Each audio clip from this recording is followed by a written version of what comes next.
Hey, what's up guys? Henry Tran with Six Pack Shortcuts. I got another Six Pack Shortcut trainer here today, Mr. Nate Brand. And what we're going to talk to you about today is lagging body parts or muscle groups that are troublesome, and we got to spend more time working on them to get them to develop. What are those specific muscle groups that we're talking about? Forearms, outer chest, calves, the bicep, and specifically on the bicep is the bicep peak. Some people it's easier to get big arms, but to get that peak, it takes a little different type of movement and exercise to achieve that. So we're each going to give you our personal favorite on those 4 muscle groups, and we're going to start out with chest today. So let's do it, baby. What we're going to do for me, which I like to hit for my outer chest, is a variation of flies on the cable machines. So it's almost like a superset. It is like a superset actually. I'll start out with some bottom flies, stretching out and bring them together at the front. Work on that contraction, get that right, real stretch, big stretch on the chest. It's almost like you're kind of doing an uppercut thing with the motion. Then immediately after that, I'll go in and I'll have 1 foot forward to kind of get a better stabilization. And I'll do hitting the kind of upper pec area.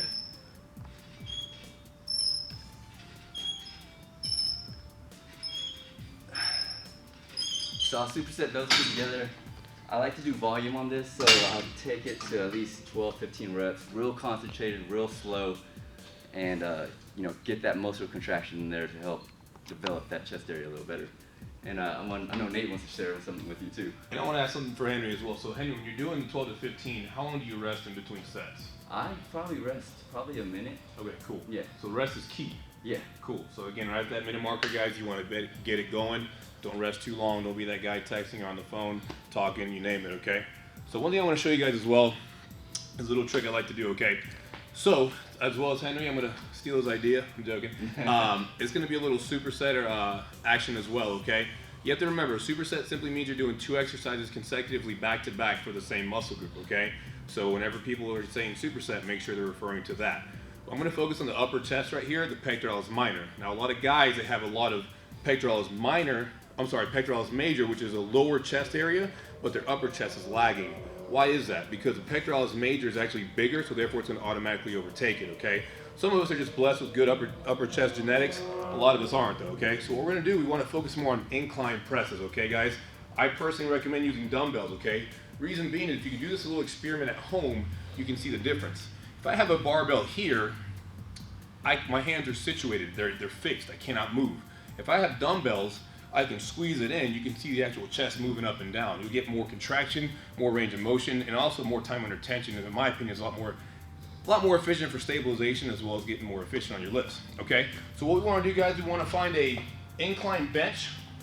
This one's a little high for my preference. Anytime you go higher, the more shoulder is going to it's going to kick in. So I'm going to lower this bench to about 45 degrees. That should be good. If you have an angle on the bottom part, I always recommend bringing it up. Gives you that support. So what I'm going to do is I'm going to grab the heaviest weight in the gym. I'm joking, I'm not. So what we're going to do is grab some 40s right here. And I like to tell this to guys, all right? So when you're bench pressing, guys, don't squeeze the bar, okay? What I mean by that is don't squeeze the handles. You're not trying to suffocate something, okay? What you're gonna do is kick it back up on your chest, arch your back, okay? Notice how my hands are loose. Their palms are nice and just loose. And what I'm gonna do, I'm gonna focus on pushing up through my elbows and trying to connect my elbows together as opposed to pushing through my hands. Now think about that for a second. If I push my elbows up and push them together, are my elbows gonna touch? Probably not. I'm gonna have the same exact motion as far as pushing my hands up, but what happens is when I drive through the elbow, it squeezes the chest a lot more. So again, right now my mental focus is focusing on pushing through the elbow and then driving the elbows together in the center, right above where my mouth region is, as opposed to right above the middle chest to activate that pectoralis minor. What you want to do is have a nice tempo, guys. Tempo is the speed at which you're contracting the muscle or the range of motion per se. So I'm coming down, giving a little pause, and then pressing, okay? So again, I like to do like Henry said, 12 to 15 reps. And then what we'll do, instead of resting immediately afterwards, I'll call these plate chest extensions, okay? So I'm gonna get a little plate Nothing too heavy, guys. Again, we're not trying to impress anybody. I'm gonna grab a 25. And so what we're gonna do, guys, immediately after doing a set, you're gonna go on that same bench. You wanna squeeze the plate as hard as you can while sitting in this position. What you wanna do is bring your elbows out and extend them up. This is a great way to get the inner portion of that chest to really fire and just to add more time under tension on that chest. And again, just as Henry said, I would rest for about a minute at the most after I perform those 2 exercises. Great advice. So next on the list, let's talk about forearms. Big forearms, right? We need strong forearms because they are actually secondary muscles that help us in our back workouts, overall bicep routines. Any type of gripping thing we need as a secondary muscle that's activated is our forearms. So what I like to do for forearm work is real simple. I don't know what the hell these are, but right, I stand straight. I'll put them right under my glute area, and I'll just curl up and stretch them out. Real nice and slow. Feel that full range of motion as you're curling your wrist up. And I like to do high reps on these, so I'll do like, I'll do like 30, 40 reps actually. Just to get that burn in there, get that blood and oxygen flowing through that muscle, get a real nice pump, and help build endurance strength on these forearms. Pick a weight where I can actually get to that rep range and really feel the pump in that forearm, and basically take a rest, and I'll probably rest for maybe like a minute, like we were talking about, and then hit that same exercise again. I'll probably do like four sets of that, and that's one of my favorite forearm routines. I have one very similar to Henry's. It includes a barbell and a bench. Okay, guys, so we're gonna go over here. I'm gonna take these weights off because, again, just like Henry does, I like to go high volume on forearms. I strongly feel that forearms have got to be trained differently because our whole lives we've used our forearms for everything: picking up groceries, opening jars, picking up chicks. Just joking. So what you want to do, essentially, is train them a little differently than your bigger muscle groups, okay? So what I'm going to do, guys, I'm going to bring the bar here, the very end of the bench, okay? If you're wearing a watch of some sort, I'd recommend loosening it. Make it nice and loose, or just take it off. If you take it off, don't forget it. Okay, guys, so what I want you to focus on is focus on my wrist when I come down in here, okay? I'm going to be sitting down, and my wrists are going to be very close together, all right? What I'm going to do, there's 2 ways of doing this motion. The traditional way is just dropping it down and curling it up. It's totally fine with that. If you want to get maximal gains, I'm going to show you a little secret, a little Nate trick. What you're going to do is basically let it roll down your whole entire hand, open your palms, and let it roll up. Have a nice loose grip on it to actually utilize that forearm and not use the actual hand itself. And again, same thing with Henry. We're going to go high rep ranges, 20 to 30, sometimes 40, sometimes a failure. Letting it roll, letting it come up, letting it roll, letting it come up. And there you go. That's one of my favorite forearm exercises, guys. Biceps. With biceps, we're talking about achieving the peak. And what I like to do for peak, I like to do kind of an isolated curl. I'll get in a fixed position. I wish this went a little lower so I can get like a more full extension of my arm. Sometimes if you need to stand up taller, you can stand on a plate or something, or maybe like one of those aerobic bench or whatever. I'm good. Cool. All right, so for the peak, all right, we want to fully extend, keep our arm in a fixed position. This elbow is going to be in a fixed position, and then we're just going to curl up. Fully extend. All right, we're not speeding through these. We want to make sure that we're focusing on the contraction.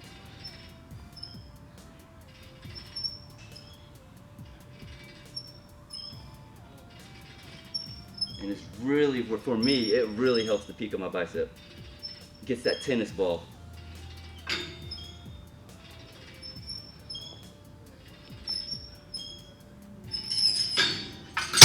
And I'll do about probably 12 reps of that, 4 sets. I like to actually superset my biceps, so I actually do a kind of a bigger bicep movement first, then I'll jump in and superset this as a secondary workout. to help kind of finish off and burn that muscle. So one thing I like to do is utilize these cables as well. And I want to demonstrate this exercise because I see a lot of individuals doing this somewhat incorrectly. Doesn't necessarily mean they're doing it dangerously or harmful to their body, but they're just not getting the maximal gains that they could, okay? So what we're going to do, guys, we're going to basically do a standing double bicep curl, okay? So what we're going to do, we're going to raise it all the way up, depending on your height, though. Appreciate it, Ann. Put it on, let's just say 3. Guys, this is a very humbling exercise. What I mean by humbling exercise is that don't expect to lift a lot of weight because the positioning of your arms, the way the biceps shapes, you're not going to be able to lift a lot of weight, okay? You want to work up there all the time, okay? So what I'm going to do, guys, I'm going to grab each side.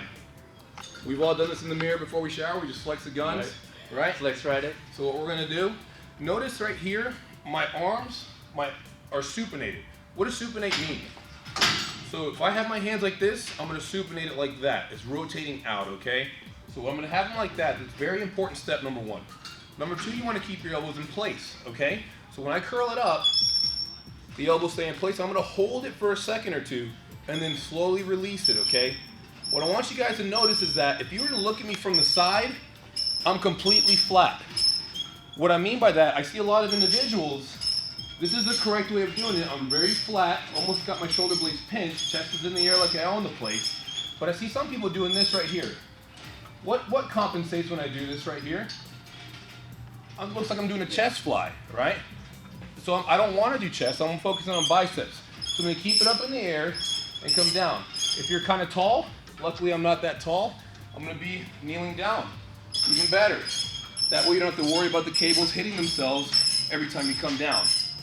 Okay? I actually have another bicep exercise I'd like to share with you guys. It's how to activate the long head of your bicep. I'm going to have Henry come here real quick and demonstrate just because he's so ripped. So what I'm going to do, you have two parts of your bicep. You have the short head, which comes here, the long head that starts from the shoulder all the way down, okay? Now, which muscle's bigger, Henry? Long head or short head? No wonder it's self-explanatory in the word. Long head, right? Long head, right? So what we want to do, guys, in order to activate that long head, we want the bicep or the shoulder to be behind the neck, okay? So how can we do that? There's several different ways. In this case, so we're just going to do a single arm cable curl. So we're going to lower it down all the way. And I like to make sound effects when I make adjustments on machines, you know? You got to make it fun in the gym, right? I'm that weird guy in the gym, though. So what I'm going to do, stand in a stagger stance, guys. Notice how my elbow is being pulled back behind me, and I'm curling it up. Now the long head is kicking in as opposed to the short head. And that's another great way to add peak to your biceps, okay? And I'll do about anywhere from 10 to 12 reps, even go up as high as 20 reps. Last, calves. That's a stubborn body part for me. Definitely try to focus on that more. Standing calf raises, right? So we're going to do standing calf raises, but have the barbell on our back, like we're about to do kind of a squat. Stand up straight. Make sure you are positioned in position so you know you're not tipping over. And just drive up out of the upper palm of your foot. All right, this is not like a speedy exercise where you're trying to just rep them out.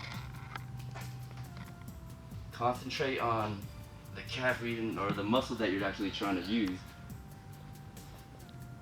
And then you can also change the position of your feet to hit different parts of or angles of your calves. So if you put your feet inward, toes inward, you can actually work the outer portion of your calf muscle. And if you put your heels towards each other, you can actually work the inside part of your calf.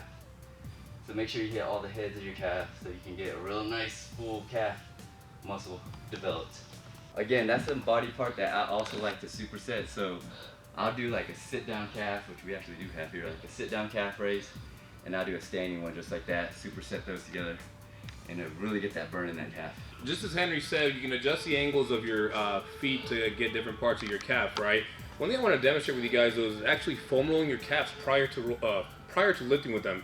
Now what's foam rolling? Or it's essentially a way of stretching it out, okay? You have to understand, in between your muscle and your skin, you have a little layer called fascia, okay?